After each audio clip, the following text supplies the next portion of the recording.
হরে Krishna. Hello viewers, অনুরাধারাই কিচেনে আপনাদের সবাইকে স্বাগতম। চলে এলাম খুবই মজাদার ও মুচমুচে আলু ভাজার রেসিপি নিয়ে। তবে চলুন রেসিপিটি দেখে নেওয়া যাক। চুলায় আমি কড়াই বসিয়ে নিয়েছি, দিয়ে দিয়েছি পরিমাণ মতো তেল, একটা দিয়ে দিব তেজপাতা, আর দিয়ে দিব একটা গোটা শুকনো মরিচ, হাফ চা চামচ দিয়ে দিব পাঁচফোড়ন ও হাফ চা চামচ দিয়ে দিব হলুদ গুঁড়ো। এখন একটু নেড়ে চেড়ে দিব। আর আগে থেকে আমি আলু ডুমু ডুমু করে কেটে ভালোভাবে ধুয়ে পরিষ্কার করে নিয়েছি। এখন দিয়ে দিব আলুগুলো, একটু নেড়ে চেড়ে দিব।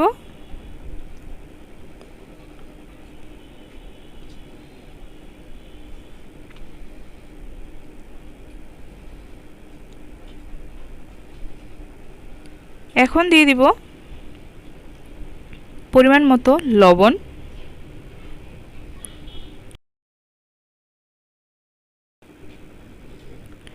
দিয়ে দিব হলুদ গুঁড়ো। এখন আবারও লবণ হলুদ আমি ভালোভাবে মিশিয়ে নেব।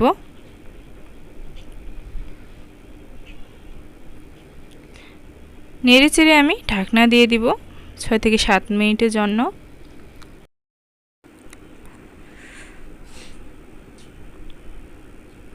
আর নেড়ে চেড়ে দিব।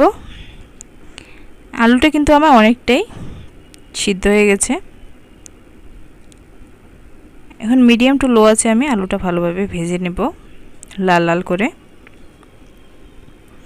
ভিডিওটি যদি ভালো লাগে তাহলে অবশ্যই লাইক, কমেন্ট, শেয়ার ও সাবস্ক্রাইব করে পাশে থাকবেন। আর পাশে থাকা বেল আইকনটি বাজিয়ে দিবেন, যাতে করে সবার প্রথমে ভিডিওটি আপনাদের কাছে পৌঁছে যায়। এখন দিয়ে দিব হাফ চা চামচ পরিমাণে মরিচের গুঁড়ো,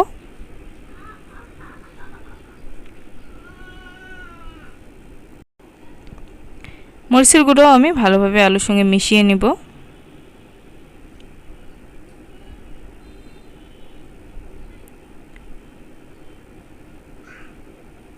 এভাবে আলু ভাজি করলে খেতে খুবই ভালো লাগে। ভাত বা রুটির সঙ্গে খেলে খুবই ভালো খেতে হয়।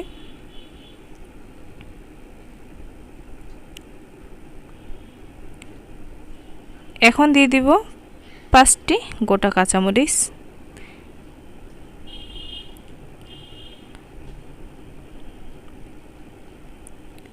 কাঁচামরিচের ফ্লেভারটা ভালো হবে আর মরিচগুলো খেতে খুবই ভালো লাগে। এভাবে নেড়ে চেড়ে আমি দেখতে পাচ্ছেন লাল লাল করে ভেজে নিয়েছি।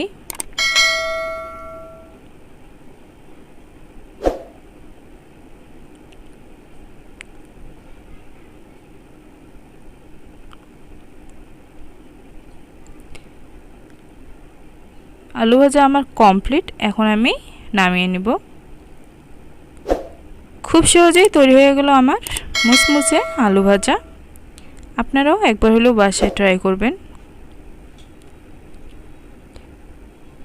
আজ এ পর্যন্তই, দেখা হবে এক নতুন রেসিপি নিয়ে। সে পর্যন্ত সবাই ভালো থাকবেন, সুস্থ থাকবেন।